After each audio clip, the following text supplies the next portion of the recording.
Good morning, good afternoon, good evening. I know we are almost live. For all of you that are joining us today, I am super excited to be here with you. And this topic was actually the topic that we were going to be discussing last week. So I were going to repeat it today.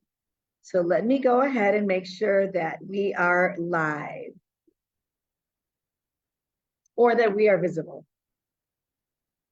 So, Edwina, come over here 1 second. I'm going to ask for a little support so we make sure that we are able to do this correctly. So this is my dearest friend, Ermina. Ermina is with me here today. Ermina, make sure that I am audible. Can you? Yeah.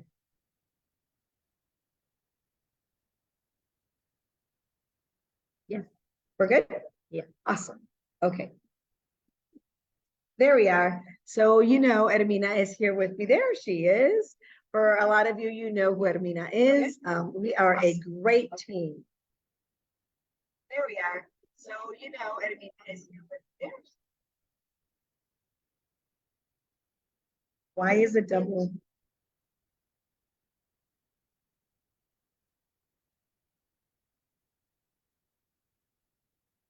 There. There we go. Thank you, Ermina. Welcome, everyone. I'm so excited to be here with you. And I have to tell you that I am broadcasting from India. Our topic today is one of my favorite topics. Okay, 1 second. Don't leave. Don't leave. We're gonna get this.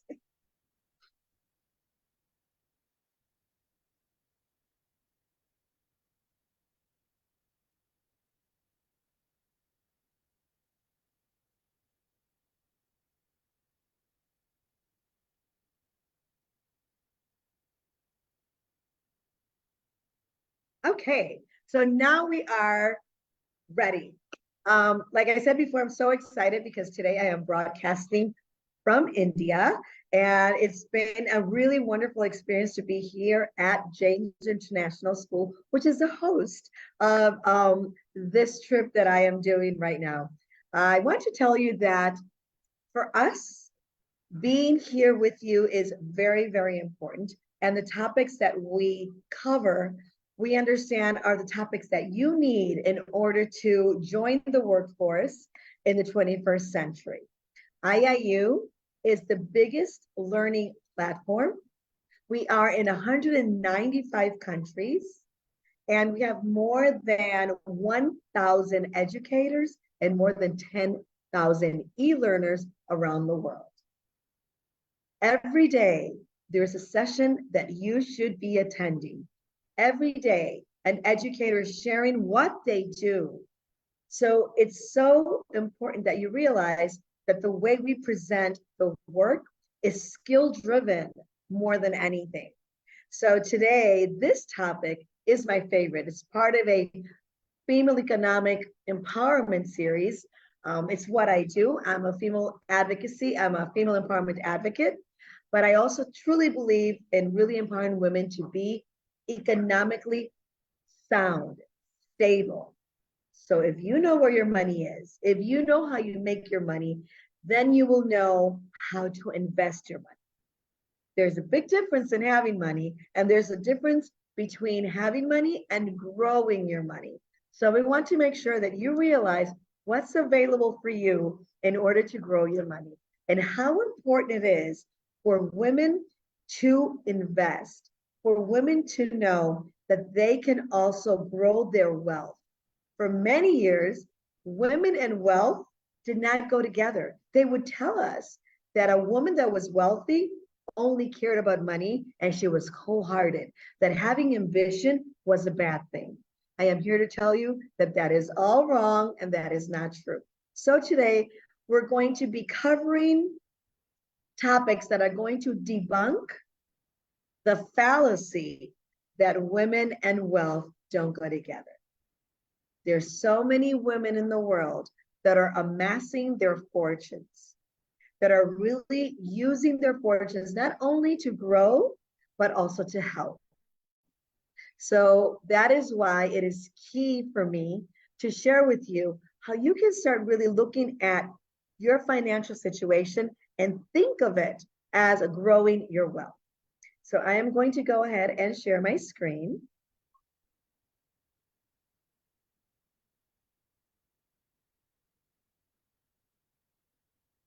Here we go. And 1 second.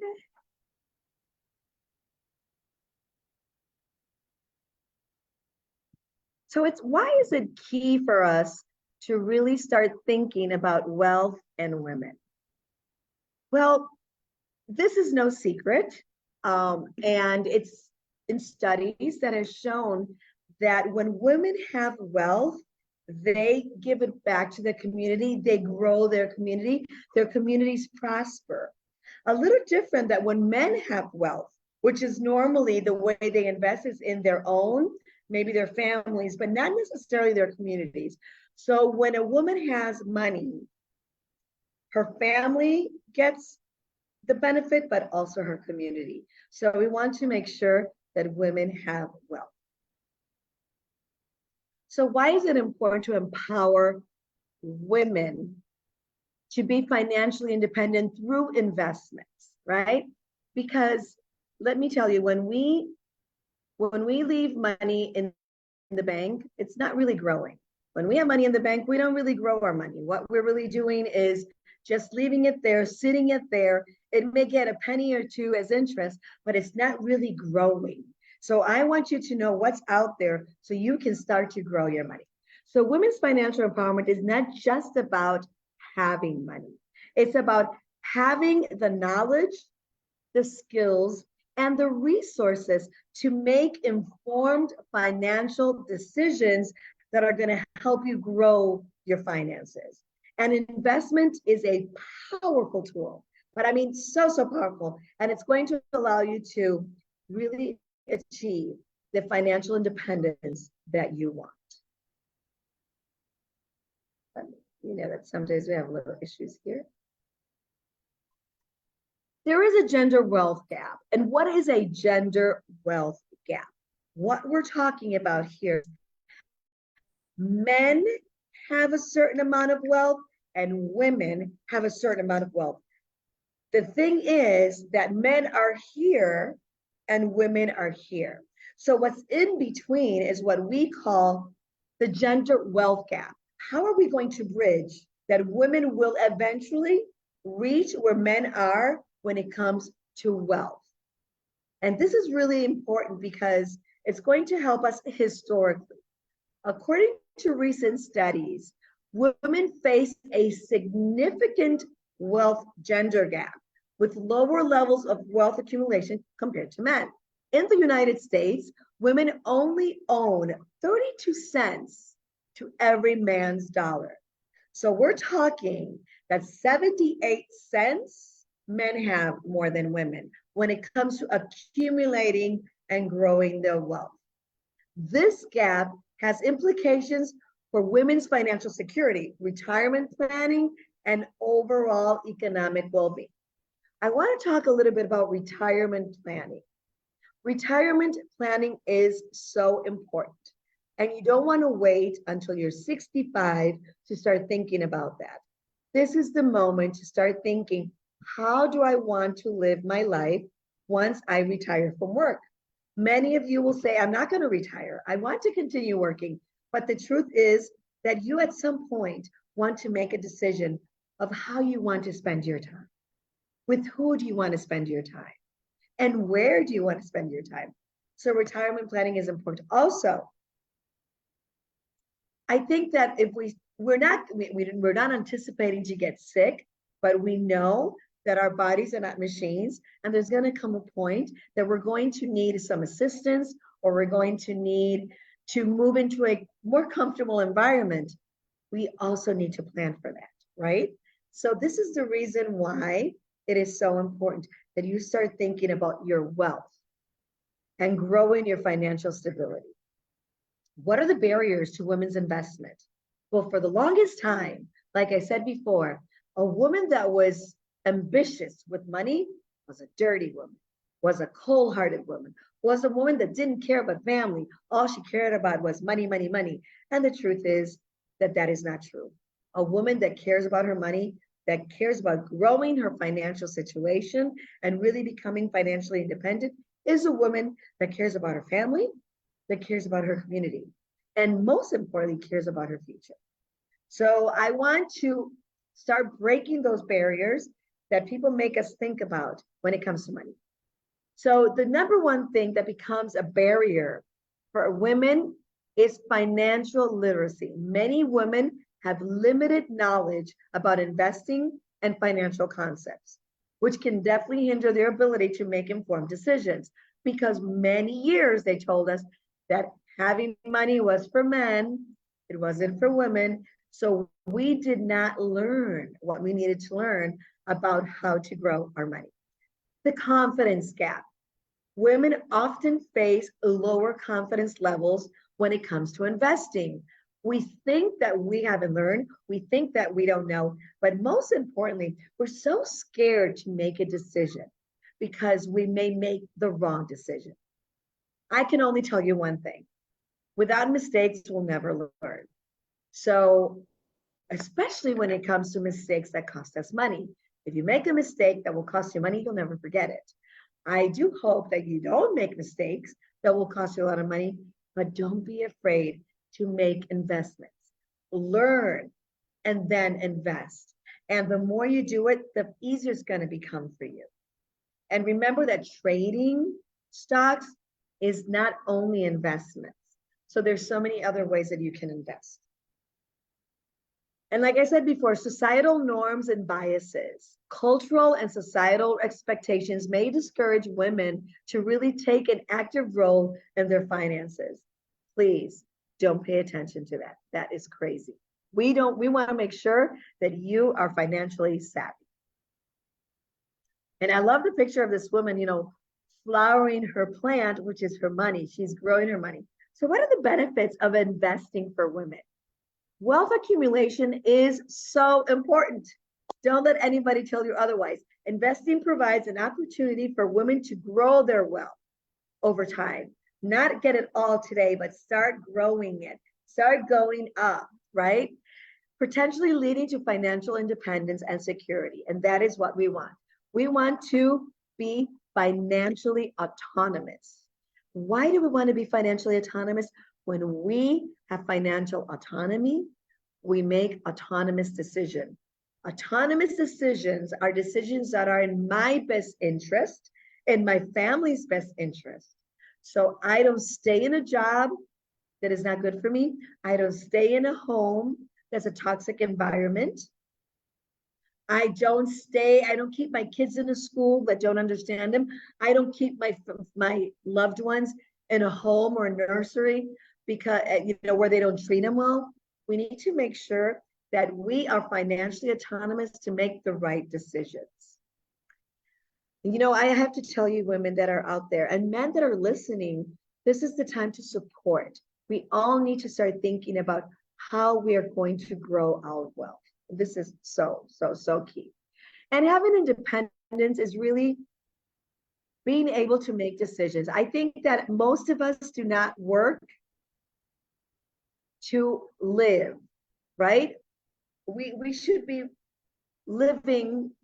Most of us don't live to work. We work to live because we want to live a life that's free, where we can make our decisions. And when we have financial security, you can start creating a safety net, right? You can start creating a bank account or an account in different financial products where if something happens, you are taken care of, you are secure, and you're in a good position to make decisions.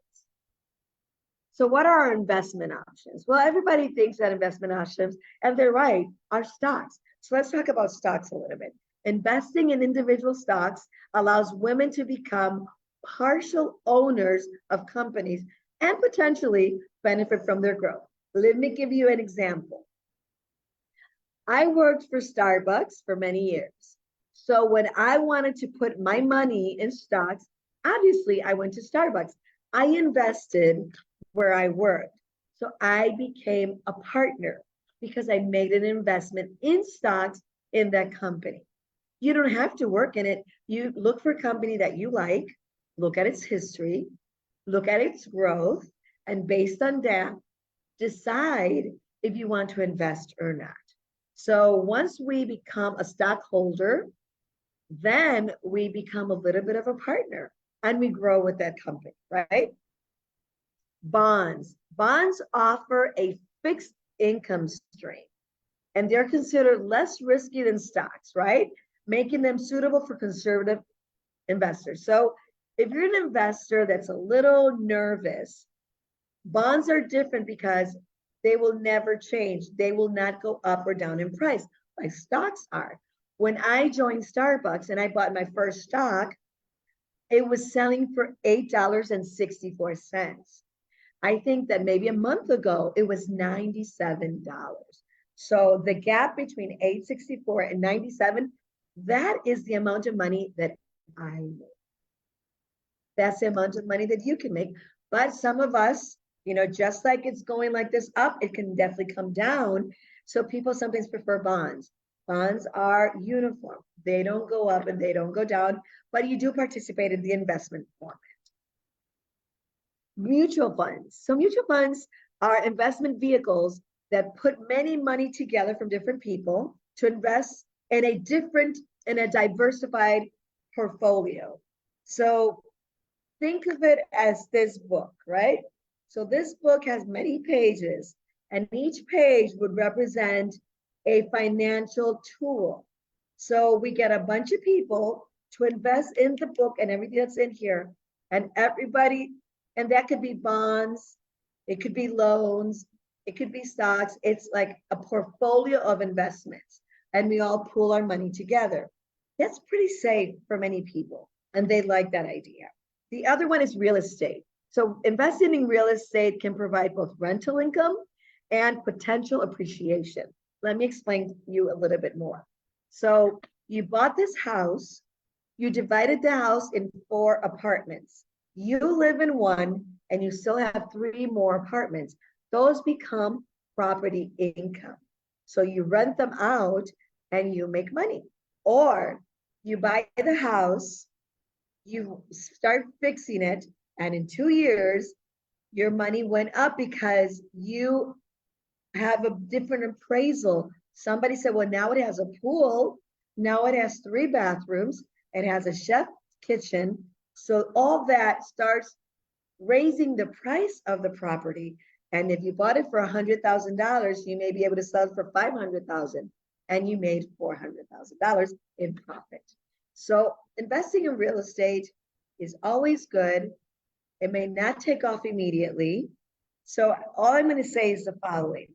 When you invest, no matter if it's stocks, if it's bonds, if it's mutual, if it's real estate, this is long term. Don't think that this is going to be short term. This is long term. Very important that you remember that. And retirement accounts. I have a retirement account. What does this mean? Every month I put money in a 401k or an IRA to save for my retirement. I was talking to you about how important it is for us to save our money, right? There's so many accounts out there that every month you could put $100, you could put $500, you could put $1,000. Year after year, you're going to start accumulating. When you're 62 or 65 and ready to retire, even if you're going to continue working on your own, then you can cash in that money, and that's the money that you're going to live off. And we're talking that this could be easily 500,000, 1 million, 2 million. So I want you to start thinking about investing in a retirement fund at work, or go to your bank and ask them for an IRA, an IRA. And this is really important. If you pay your IRAs, you in the United States, you don't have to pay taxes on that money. So this is very important. So how do I build a diversified portfolio? And let me explain what a diversified portfolio is. So like I talked before, let's say that this is a portfolio, right? This book is a portfolio. Well, you can't really see because the camera's on and off, but so I have a notebook. Each page represents an income stream that I'm going to invest in. So the book is my portfolio, and what's inside is that diversity of investments that I have. And this is key because you don't want to put all your eggs in one basket. You want to put eggs in different baskets. So if this basket breaks, your eggs won't break because you have another basket. So diversification involves spreading investments across different asset classes to reduce the risk. So you lost here, but you didn't lose here. Women can build a diversified portfolio by allocating investments across stocks, bonds, real estate, and other asset classes.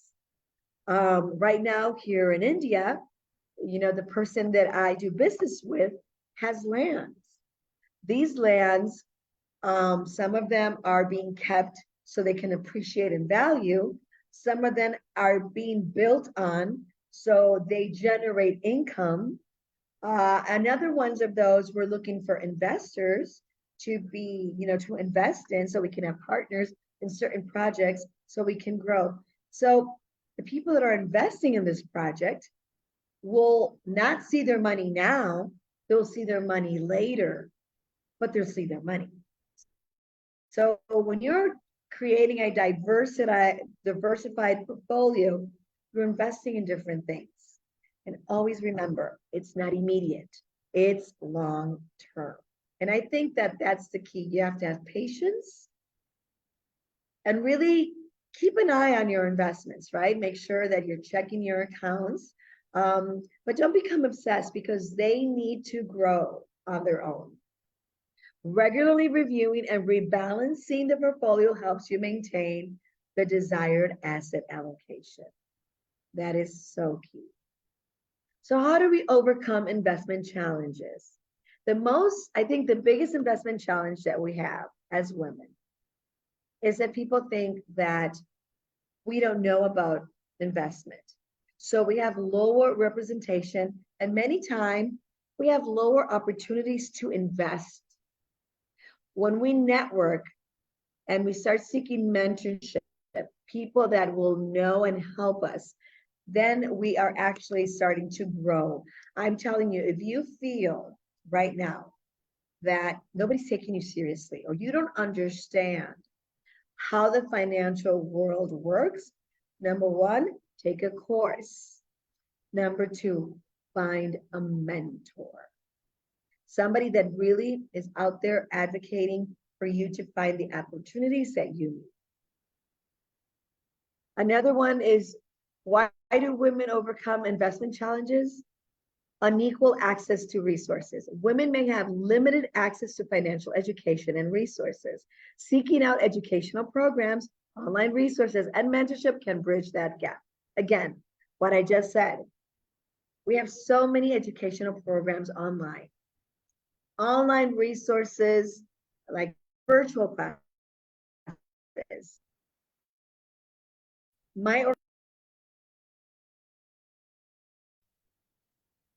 Here we are again. We're back. So let me go ahead and get my screen. Here we go. So, over lack of representation, many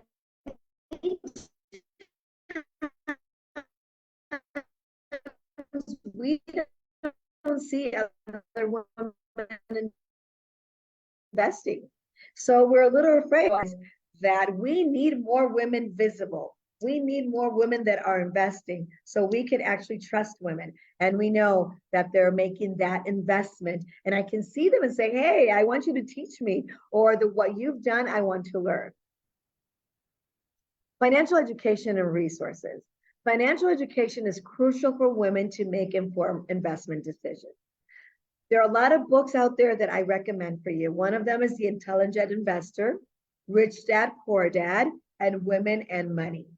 There's some websites that are really great. There's Investopedia and The Balance and Morningstar. There's some online courses in Coursera or Udemy. And there are a lot of financial advisors that you can get. One of the case studies that I love the most is Sarah Blakely. Sarah Blakely is the founder of a company called Spanx, a billion-dollar hosiery company. She started this with a simple idea and $5,000 in savings. Blakely is a great example of how investing in your own business can lead to significant wealth accumulation. So I want to tell you, many times you're like, I'm not a good entrepreneur. I prefer to work for somebody. You know what? Stay with your job, but start something on the side. If you invest in your own idea, it's probably one of the best ways to become financially independent.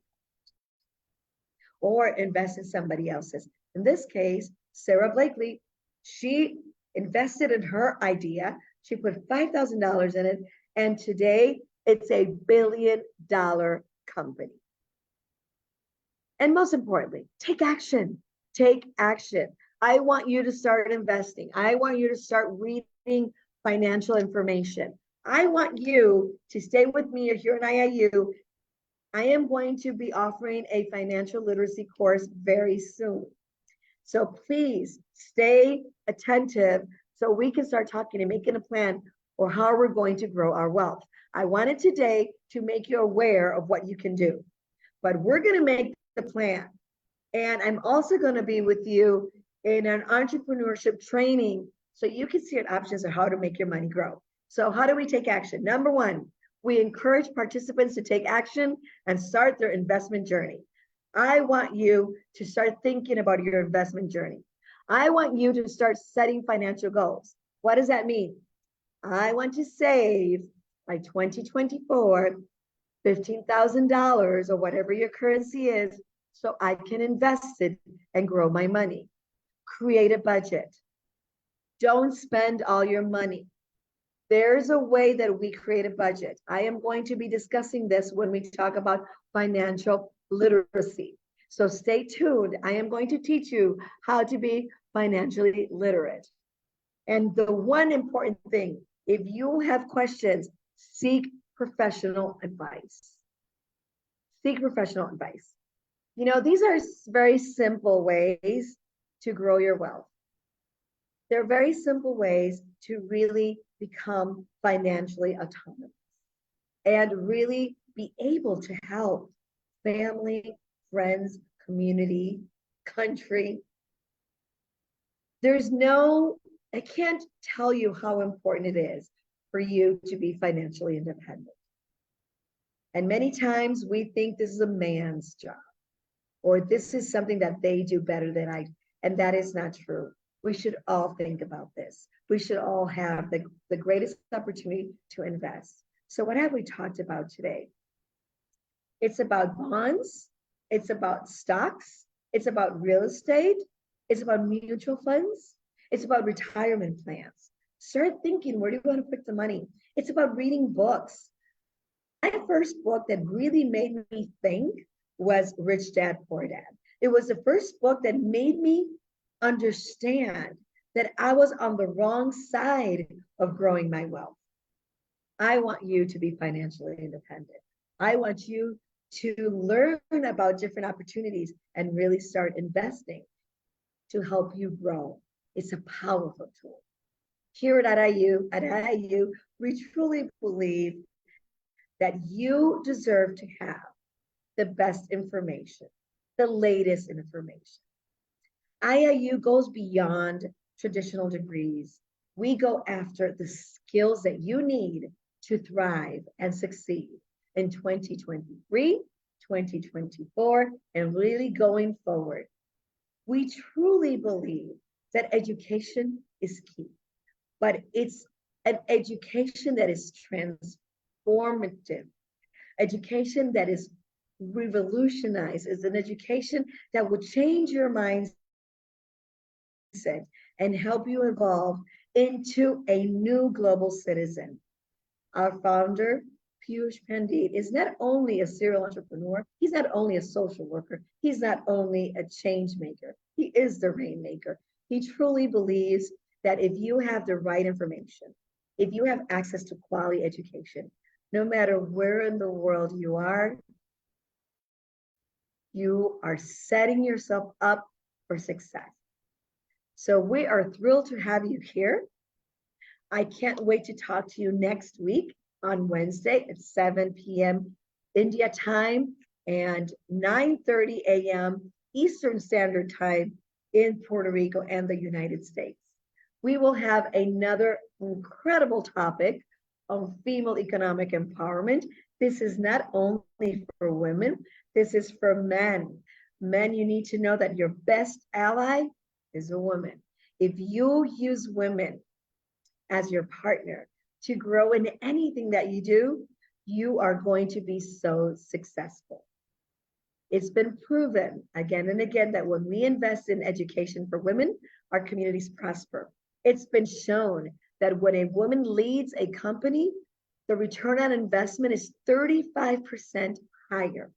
And it's also been shown that when we have women in the boardroom or in leadership, we have companies that are more environmentally safe than others.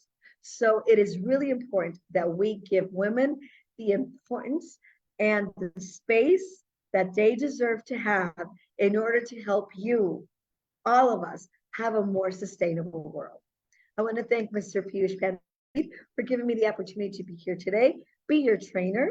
For me, it's a privilege to talk to all of you out there. And I do hope that you sign up with the attendance sheet so we can send you your certificate. See you then next week here on Female Empowerment Series by Virginia Rivera. Have a great one. Take care. Bye-bye.